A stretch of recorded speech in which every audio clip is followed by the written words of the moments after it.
একটি সোনার মুদ্রা নিন, সেটা জলে ফেলে দিন, তারপর তুলে নিন, সেটা মাটিতে ফেলে দিন, আবার তুলে নিন, কাদায় ফেলে দিন, আবার তুলে নিয়ে হাতুড়ি দিয়ে তার উপর প্রহার করুন।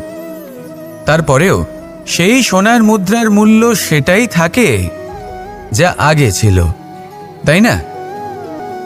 এটা হলো উদাহরণ সংসারের সেই প্রত্যেকটা জীবের জন্য, প্রত্যেকটা মানুষের জন্য। কখনো কখনো জীবনে সাফল্যের বদলে আমরা বিফলতা পাই। যতটা আশা করেছিলাম ততটা শ্রেষ্ঠ কর্ম করতে পারি না। কখনো বা আমরা ভুল করে ফেলি, কখনো আমরা অনুচিত কর্ম করে ফেলি, কখনো সংসার আমাদের বুঝতে পারে না। তার পরিণামস্বরূপ এই সংসার আমাদের নিন্দা করে, আমাদের উপেক্ষা করে, আমাদের বিষয়ে কটু কথা বলে, কখনো সামনাসামনি বা কখনো পেছনে। সংসার এমন একটা আচরণ করে যেন আমাদের সাথে কথা বলাটাই একটা বিশাল অপরাধ। এবার সেক্ষেত্রে কি করা উচিত? মনকে শান্ত করা উচিত। বেশিরভাগ ক্ষেত্রেই এমন সময় মানুষ এটা ভেবে বসে যে তার জীবনের কোনো মূল্যই নেই। তার মনে হয় যে সে এই সংসারে শুধু একটা বোঝার সমান। সে নিজেকে ঘৃণা করতে থাকে। ওর মনে হয় যে তার জীবন শূন্য। কিন্তু তা নয়।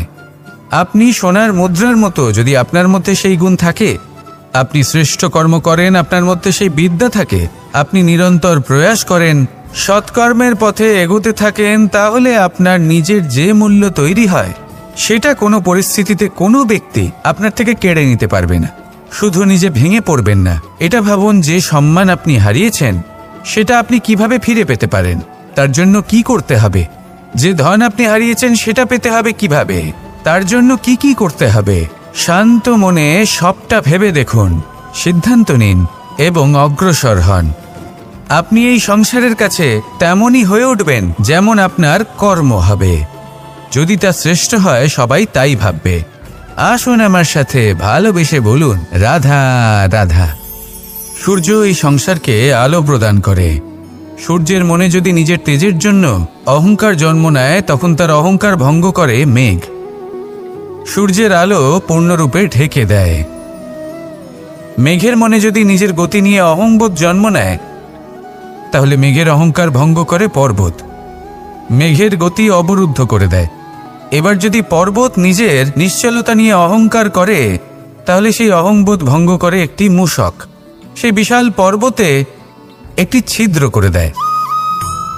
এবার যদি মূষকের নিজের মনে অহংবোধ জন্ম নেয়, তাহলে জল তার অভিমান ভঙ্গ করে, সেই ছিদ্র দিয়ে প্রবেশ করে। আর যদি জলের মনে অহংবোধ জন্ম নেয়, তখন মানুষ বাঁধ নির্মাণ করে তার গতিপথ রুদ্ধ করে, জলের অহংকার ভঙ্গ করে। আর যদি মানুষের মনে অহংকার জন্ম নেয়, তখন সূর্য নিজের তাপ দ্বারা মানুষের অহংকার ভঙ্গ করে। এই সংসারে অহংকার প্রদর্শন করার কোনো প্রয়োজন নেই। আমাদের সবার মধ্যেই কিছু বিশেষ গুণ আছে, আর সবার মধ্যে কোনো না কোনো দোষও আছে। এই প্রকৃতি আমাদের কি শিক্ষা দেয়?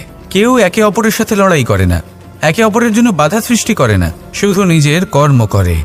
সূর্য নিজের প্রকাশ দ্বারা বনস্পতি এবং গাছপালাকে জন্ম দেয়। মেঘ বর্ষা সৃষ্টি করে লুপ্ত হয়ে যায়, আবার নির্মিত হয়। পর্বতের সেই নিশ্চলতা সেই বর্ষাকে একটা দিশা প্রদান করে, আর তারপরে তা ধারা হয়ে প্রবাহিত হয়ে যায়। এইসব কি? এইসব একটা সম্পর্ক, একটা চক্রের মতো।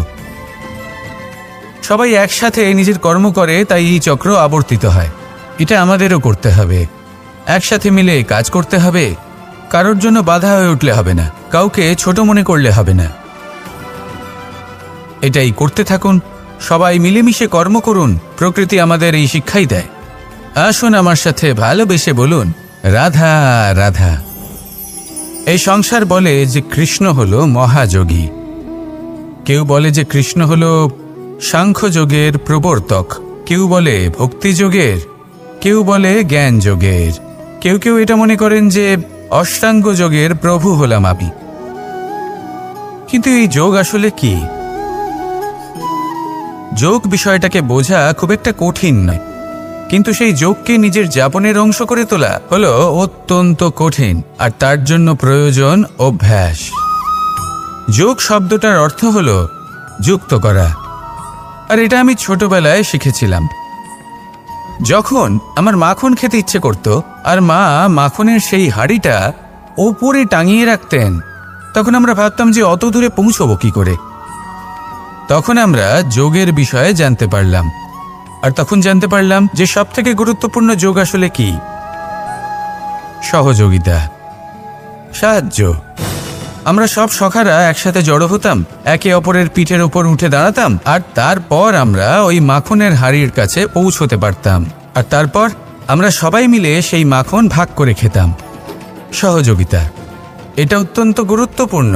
পাণ্ডবরাও মহাভারতে এটাই করেছিলেন। ওনাদের সাথেও কেউ ছিল না। একে অপরকে সাহায্য করে ওনারা অনেক বীরদের একত্রিত করেছিলেন। তারপর অবশেষে মহাভারতের এই মহাযুদ্ধে ওনারা জয়লাভ করেছিলেন। রামায়ণে রাম এবং লক্ষ্মণের সাথে কেউ ছিল না। সহযোগিতার মাধ্যমে ওনারা ভাল্লুক আর বানর সেনাকে একত্রিত করেছিলেন, আর এই সংসারের সব থেকে প্রবল রাক্ষস রাবণকে বধ করেছিলেন। মনে রাখবেন, একসাথে মিলে যদি আপনারা কর্ম করতে শেখেন, তাহলে এই সংসারে এমন কিছুই নেই যেটা আপনি অর্জন করতে পারবেন না। আসুন আমার সাথে ভালোবেসে বলুন, রাধা রাধা। এই সংসারে প্রত্যেকটা জিনিসের নিজস্ব একটা বিশেষত্ব আছে, আর তার বিশেষত্বর জন্যই তাকে বিশেষ গুরুত্ব দেওয়া হয়। যদি কথা বলি অস্ত্রের, যেমন তরোয়াল। তরোয়াল নির্মাণ করা হয়েছে রক্ষার জন্য। কত তাড়াতাড়ি সে সামনে উপস্থিত শত্রুকে নিধন করতে পারে। এবার এই তরোয়ালের কোন গুণটা দেখা প্রয়োজন? সেটার ধার। সেই বস্তুটি নয় যার মধ্যে এই তরোয়াল রাখা হয়। সেইভাবেই যদি আমি কথা বলি বানের, তাহলে এটা প্রয়োজনীয় নয় যে সেই বান কতটা তীক্ষ্ণ, কতটা বলশালী। এটা দেখা প্রয়োজন যে তার আকারটা কেমন। সে কি বাতাস ভেদ করে নিজের লক্ষ্যে পৌঁছতে পারবে? সেটা বেশি গুরুত্বপূর্ণ। সেই জায়গাটা নয় যেখানে সেই বান রাখা হয়। ঠিক সেইভাবেই যদি আপনি কোনো মানুষেরই মূল্য বুঝতে চান, তাকে পরখ করে দেখতে চান, তাহলে তার জাতি, তার ধর্ম, তার রূপ, তার আকার, সেগুলো দেখে তাকে পরখ করতে চেষ্টা করবেন না।